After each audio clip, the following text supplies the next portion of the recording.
Hello, class 9 children. Good morning. Hope you all are safe and fine at home and revising and preparing all those taught lessons by all the subject teachers. So carry on with them.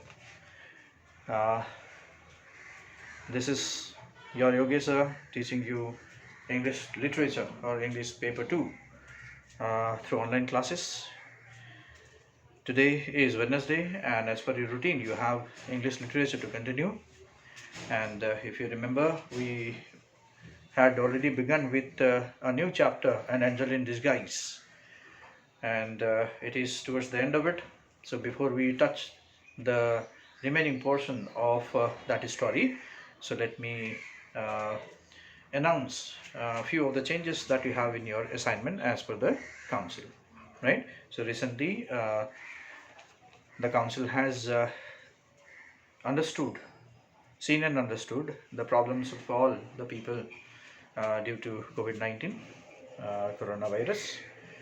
So has taken a decision to reduce some of the chapters from your syllabus for the session 2020-21, right? So let us see what are the omitted chapters from our textbook, right? So see the textbook The Merchant of Venice, written by William Shakespeare. We had Act 1, Act 2 and Act 3 Scene 1 to complete as syllabus for this session. So there has been no change been done in this textbook. So that means whatever it was, so it is, right, the same for the session. We have to do Act 1 with all scenes, Act 2 with all scenes, and Act 3 just the first scene, Scene 1, right? So The Merchant of Venice has remained unchanged. Now the next book, Treasure Trove of Stories, prose or short stories. We had 6 stories to be completed, but the council has reduced one chapter in our syllabus, right, in the new syllabus. So that is chapter number 1. Chief settles his speech is omitted from your syllabus now, right? So that leaves us 5 of the chapters to be completed in this session 2020-21, right? So they are Old Man at the Bridge, A Horse and Two Goats, Hearts and Hands, A Face in the Dark, and Angel in Disguise, right? So it's a good news for us that we have finished almost 4 of the chapters now. That leaves us only one chapter to do, A Horse and Two Goats.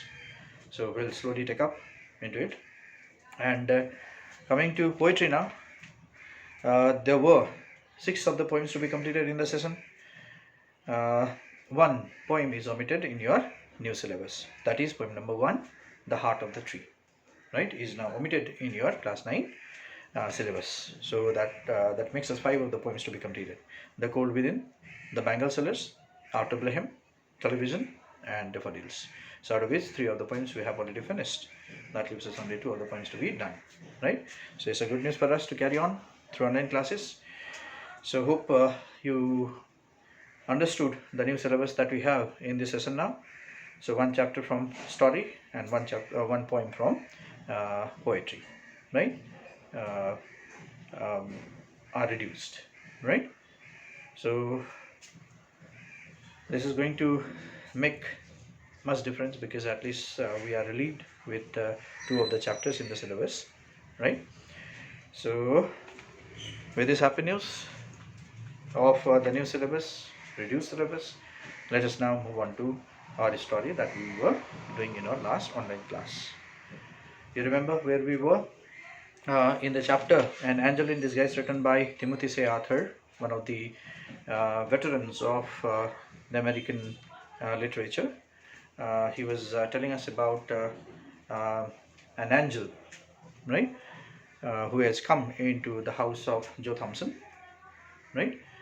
So see where we had put an end in our last class. So we saw that the child Maggie was brought in Joe Thompson's house, and we notice here that Mrs.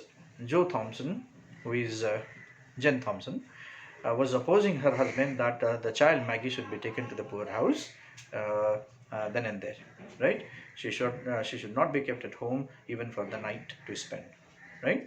So she was very much annoyed at her husband's decision of bringing the child Maggie at home. Right now, what happens? Right uh, in the story. So let's continue. So see, we're on page 81, the last paragraph to see today. Why put it off till tomorrow? Go at once for the permit and get the whole thing off your hand tonight. Right. So Jane Thompson tells her husband, right? So why put it off tomorrow? So why are you waiting till tomorrow for the child to be taken to the poorhouse, the orphanage? Right. Go at once. Right now only you go. Take the permission from the guardians in the poorhouse, and right, uh, let the whole thing to be finished by tonight itself. Don't wait for tomorrow. Right. So she is very much aggressive in her decision that the child should not be kept at house even for the night. Right. She is to be taken right now itself. Okay. Now what did Joe Thompson say? Now he says Jane is the name of Joe Thompson's wife. Jane said the wheelwright. Right. Wheelwright is the person who repairs, mends, and even makes the new uh, wooden wheels for the cart. Right. That is what his job is, his profession is. So Joe Thompson says, my dear wife Jane, with an impressiveness of tone that greatly subdued his wife. And the way how he called his wife's name Jane, right? It was very touchy. It was filled with emotions, with feelings, right?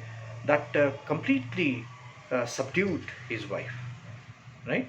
His wife at the times had been very much aggressive. She was not listening to anyone. She was very ill-tempered, very hard-hearted, right? But now she seemed to be right now completely under control of her husband.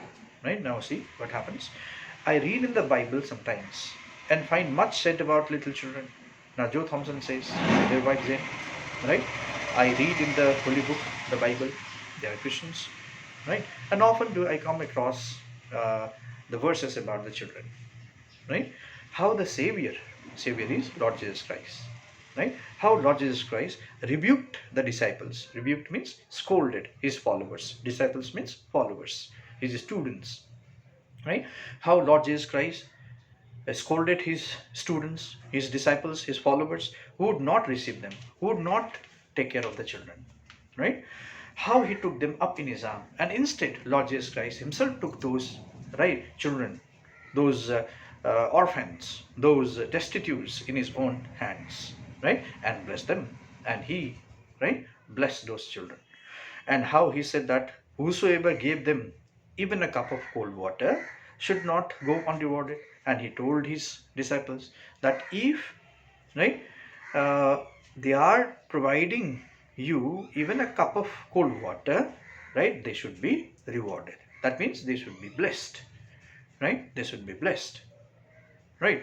This is what here Joe Thompson said to his wife Jane Thompson, right?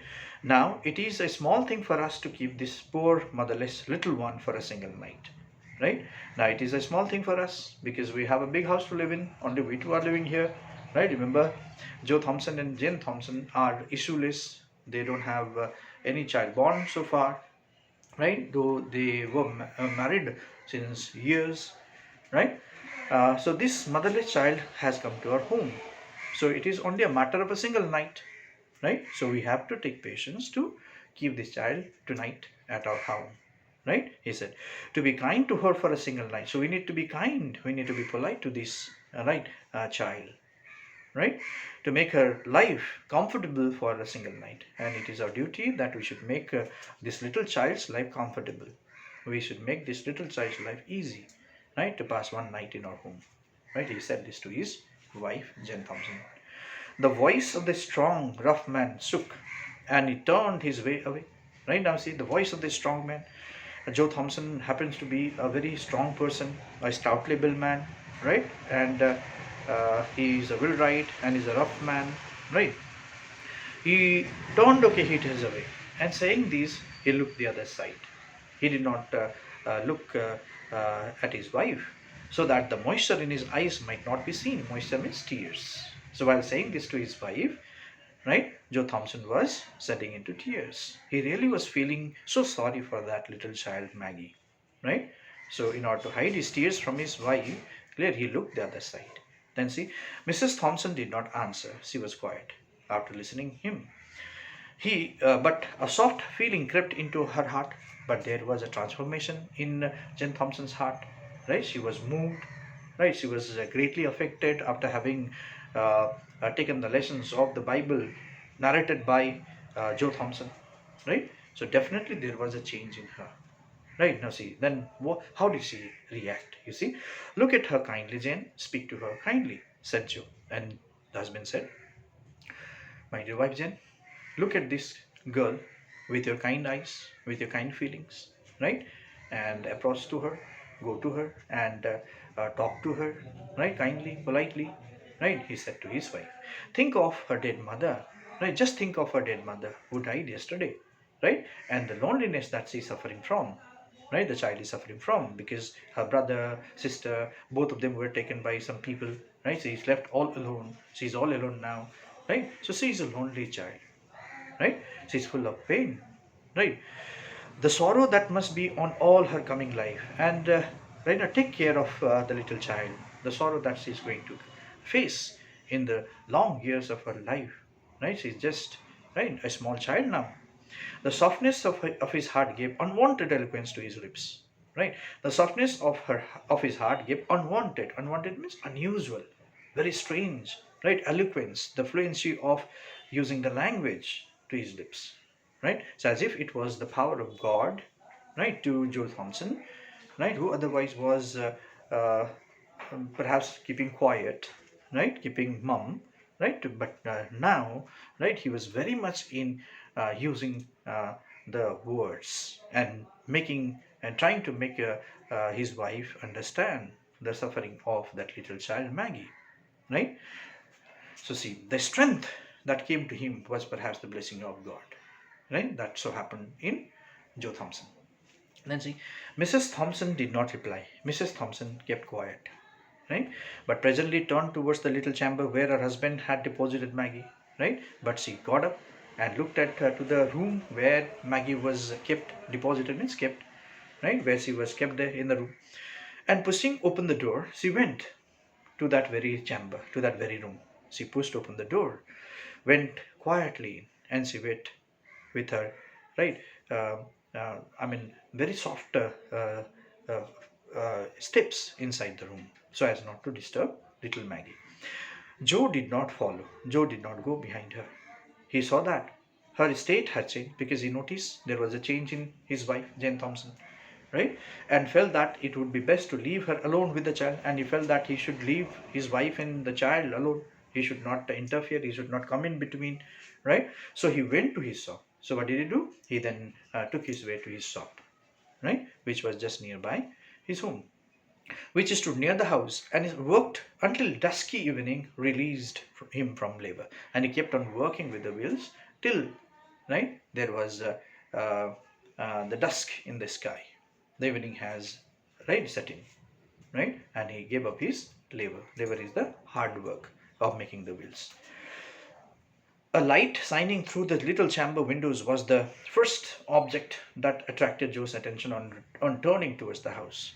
Right, so keeping his work, he then right closed his shop for the day, and he headed towards his home.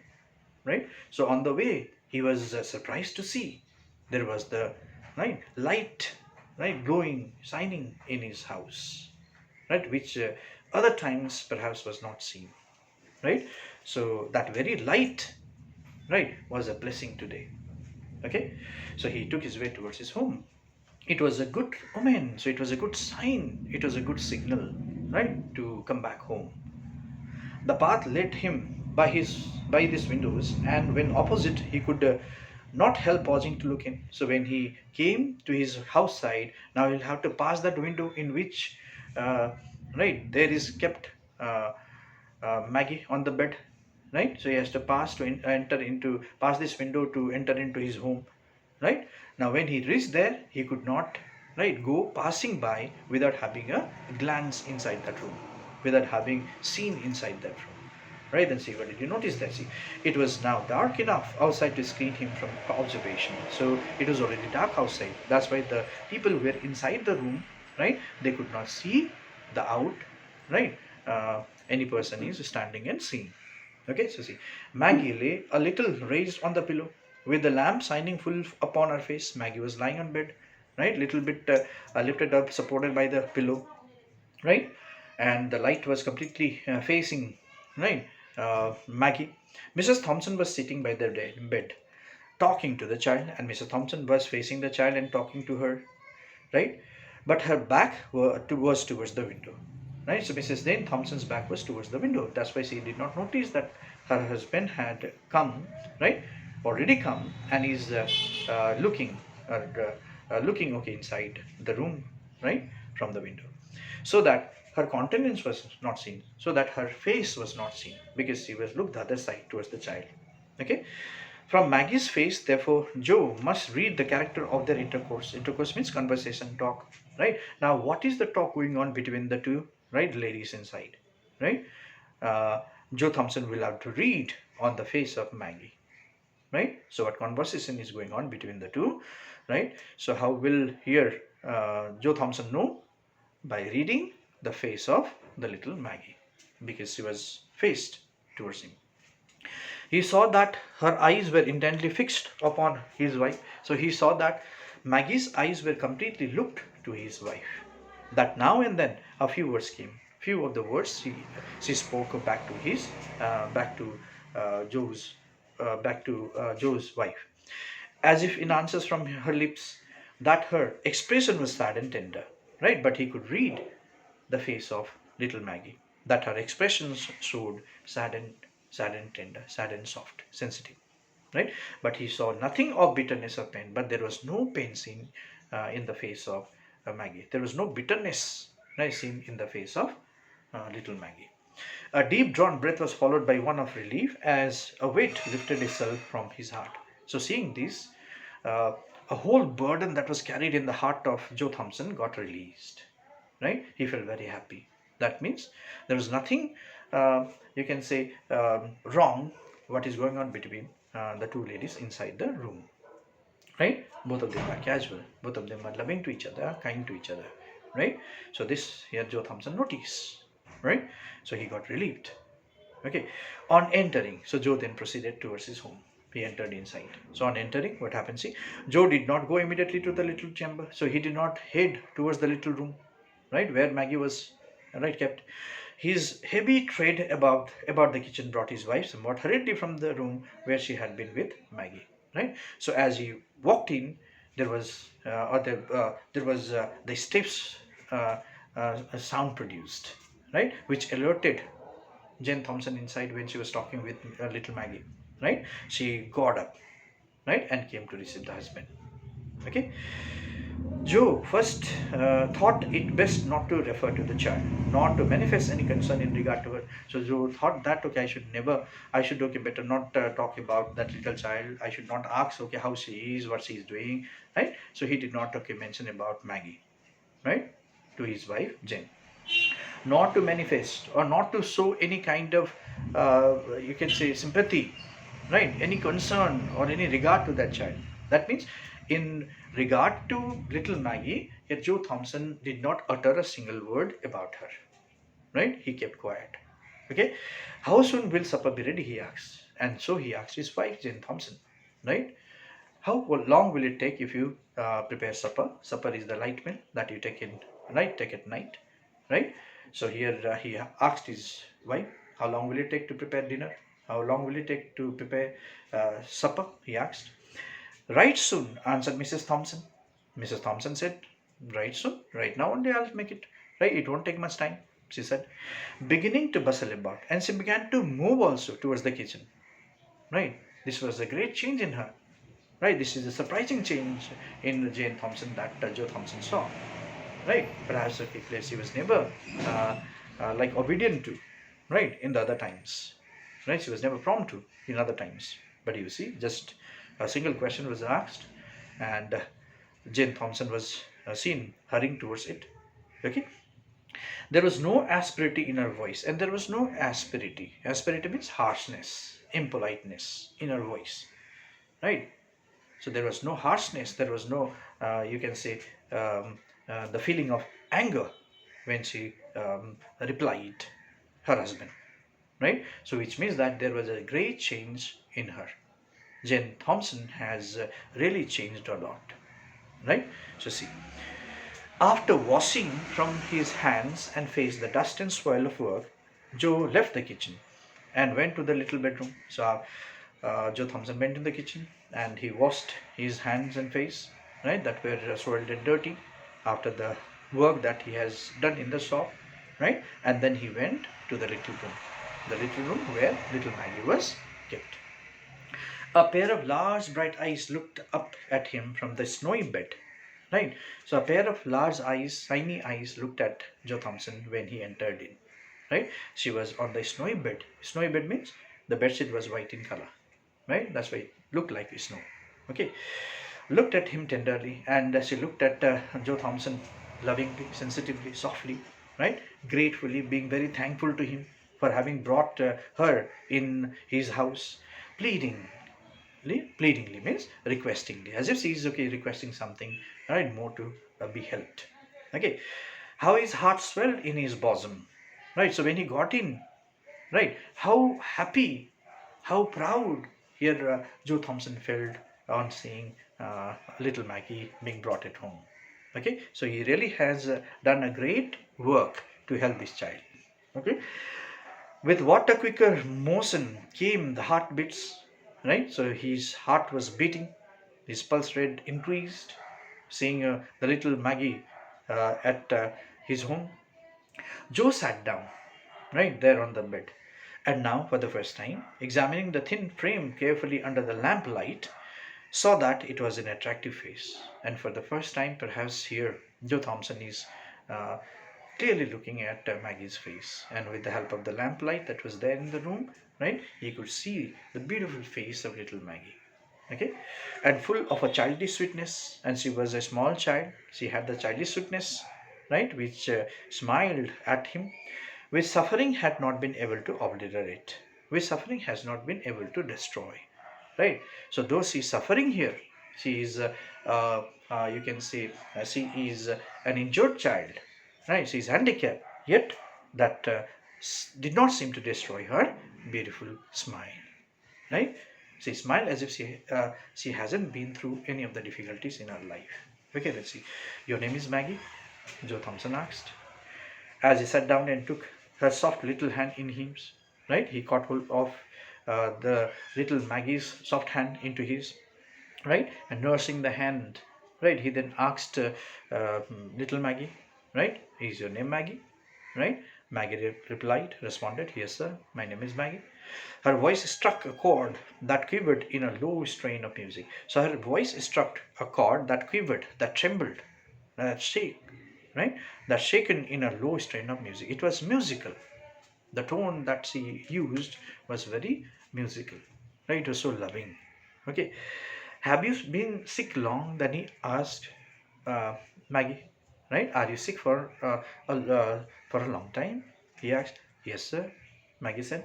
What a sweet patience was in her tone, right? So when she used the word, right? She was very much patientful, and she was very sweet in her tone to reply. Has the doctor been to see you? He asked. Have you ever been treated by the doctor? Right? He asked. Then Maggie responded, he used to come. Yes, doctor used to come to check me time to time, but not lately.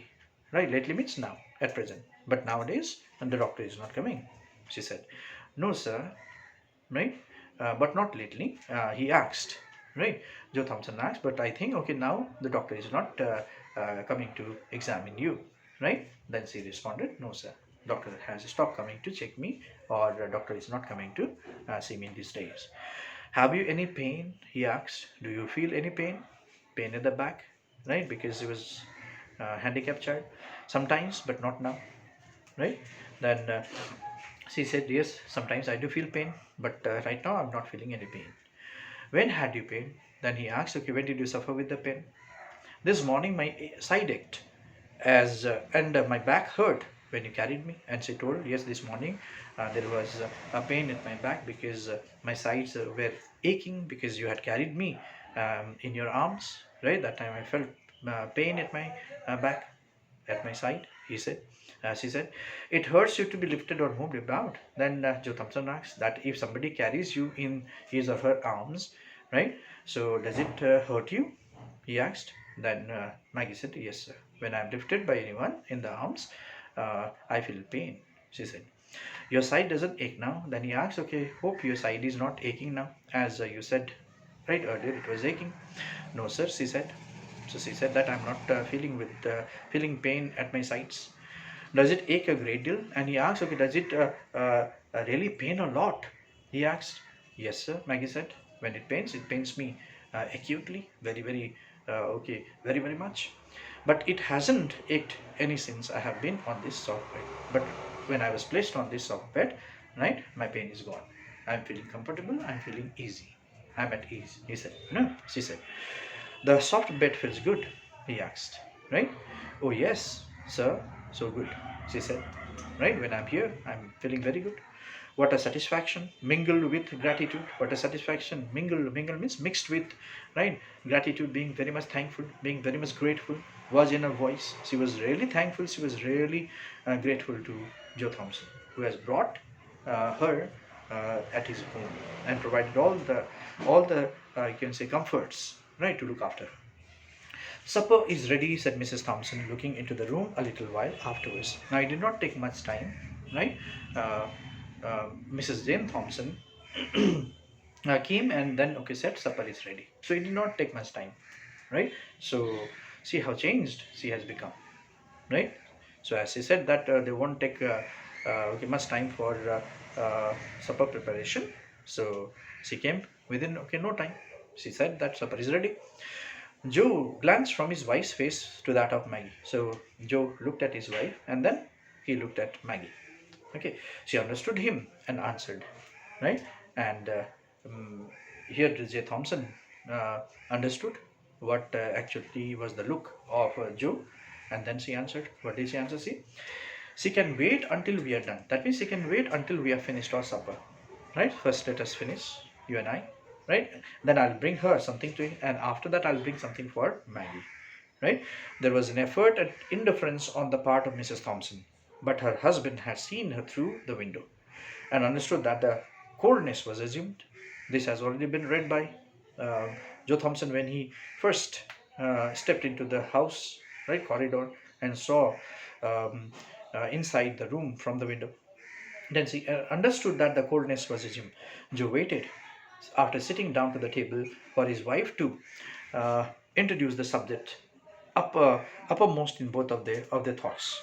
But she kept silent on that theme for many minutes, and he maintained a like reserve. At last, he said abruptly. So both of them sat to have uh, the supper. Right, the supper continued. Both of the husband and wife kept silent. They did not utter a single word to talk about Maggie. Right, Maggie was in her room itself.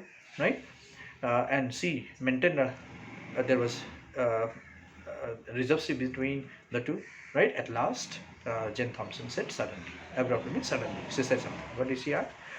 What are you going to do with that child? She asked, what are you going to do with that child tomorrow?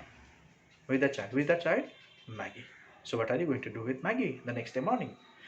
I thought you understood me that she was to go to the poorhouse, replied Joe, as if surprised at her question. Right? So what did Joe say? Joe said that you all know it, you understand, right? That tomorrow morning I'm going to take her to the poorhouse because you also want it, right? And Joe was quite surprised at the question being asked. Okay, then see. Mrs. Thompson looked rather strangely at her husband. She was quite strange to look at her husband for sonic moments. Right, sonic means for speedy moments. And then dropped her eyes. Right, see, then dropped her eyes. Okay, then see. The subject was not again referred to during the meal.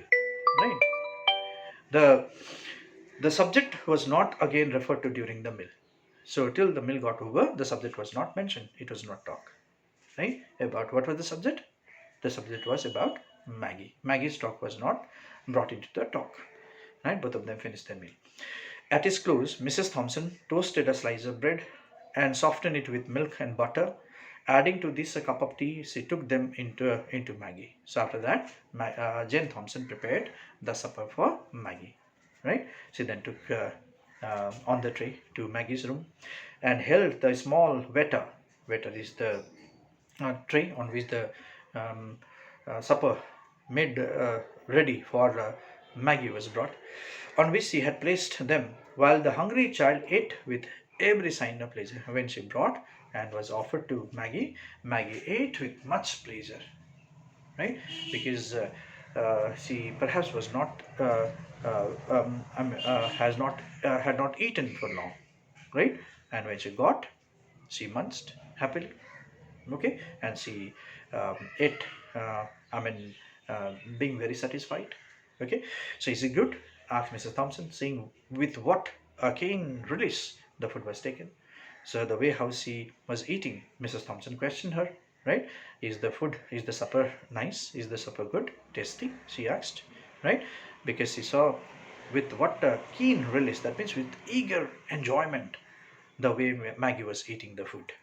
Okay, the child paused with a cup in her hand and answered with a look of gratitude that awoke to new life old human feelings which had been slumbering in her heart for half a score of years. Right, and see, the child paused, right? She gave a temporary break with the cup of tea that she was sipping and answered with a look of gratitude, and she answered with a look of being very thankful that awoke to new life old human feelings which had been slumbering, which had been sleeping. Slumbering means sleeping, right? Inactive in her heart for half a score of years. So it has been near about half a score. That means for about 10 years, right? That she perhaps was waiting to see a child, right, at her home.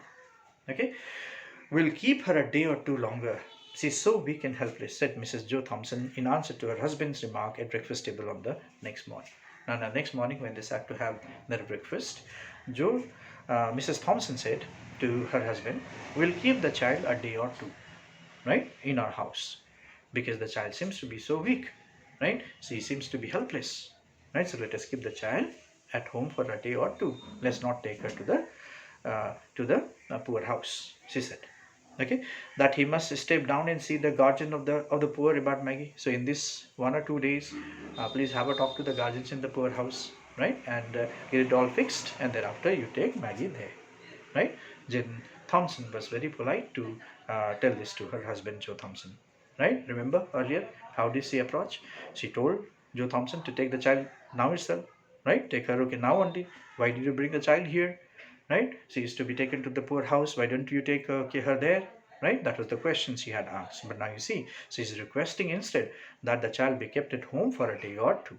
Right? So first of all, the proceedings of the poorhouse be over, and thereafter you shift her there. Right? She said. She will be so much in your way, said Joe. Right? I shan't mind that for a day or two. Poor thing. Right? And Joe Thompson says, that okay, if the child is there at home for a day or two, she will be much problem for you, my dear wife, she said. But the wife said, it doesn't matter, right? I'll bear with all the problems, whatever associated with the child. I'm ready to accept it, she said. Okay. Joe did not see the guardian of the poor on that day. So Joe did not need to go to see the guardian in the poorhouse, right? Because the child is already staying for a day or two more, right? On the next, nor on the day following, the next day also it went like that. He did not go. In fact, he never saw them at all on Maggie's account, right? For in less than a week. So a week passed, 7 days gone by. He did not need to go to consult, right? Uh, any guardian in the poorhouse regarding Maggie.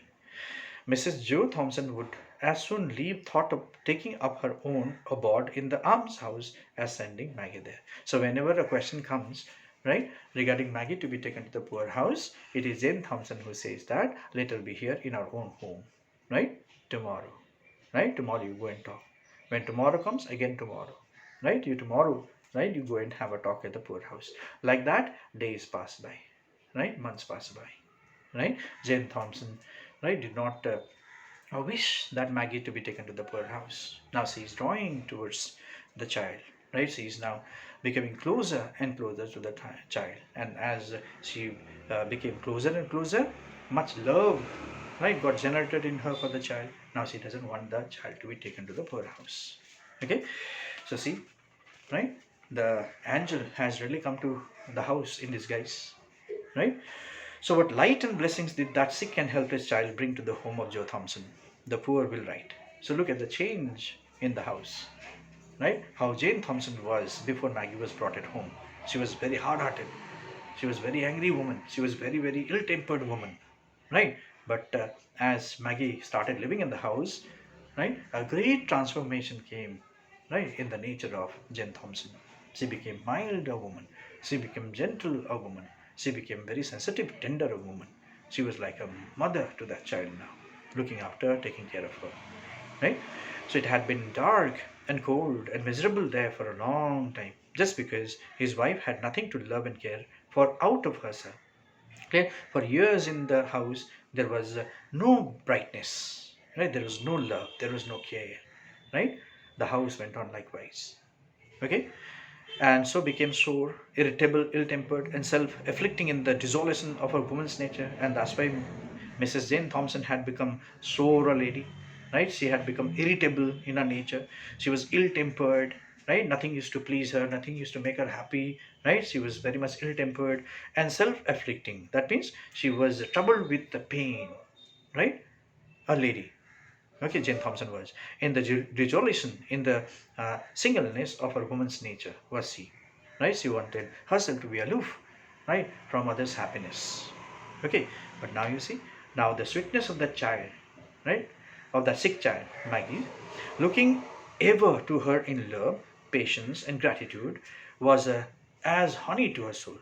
Now the very child Maggie has become, right, sweet like honey, right, to Jane Thompson, and she carried her in her heart as well as in her arms, a precious burden, right? So now Maggie lives in the heart of Jane Thompson, right? She not only okay carries Maggie in her heart, she carries okay Maggie in her arms and loiters right around in her house rooms and in the house veranda, right? So how lovely the moment became when Maggie was brought in the house, right? As for Joe Thompson, there was not a man in all the neighborhood who drank daily of a more precious wine of life than he, right? The happiest man living in this neighborhood was who? Joe Thompson, right? He had the best wine, right, taken in the entire neighborhood, right? That means he was passing a very happy life. Okay, he was so happy a man. Right. An angel had come into his house, disguised as a sick, helpless, and miserable child, and filled all its dreary chambers with the sunshine of love. Dreary means dull. Right? So as long as Maggie wasn't there, right, the house was dreary. Joe Thompson's house was very dull. There was no happiness, there was no brightness, there was no sign, there was no light in home.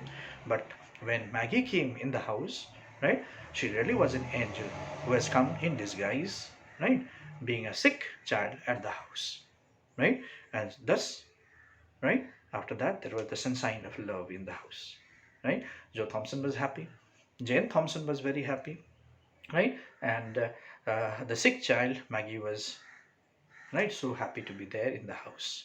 She became a child to this uh, issueless, right, Thompson's family, right. Thus the happiness of the home uh, persist, carried on, right. So thus it is said here that, right, here it comes the end, it is said that, right, uh, God may pay a visit to us in any shape, in any look, right.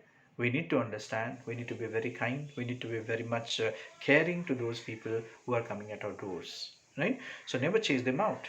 Who knows, right, uh, in what look the God has paid a visit to us, right. So if we look after the family uh, of the poor people, isn't it, we are very close to God, right. They are the God for us, right.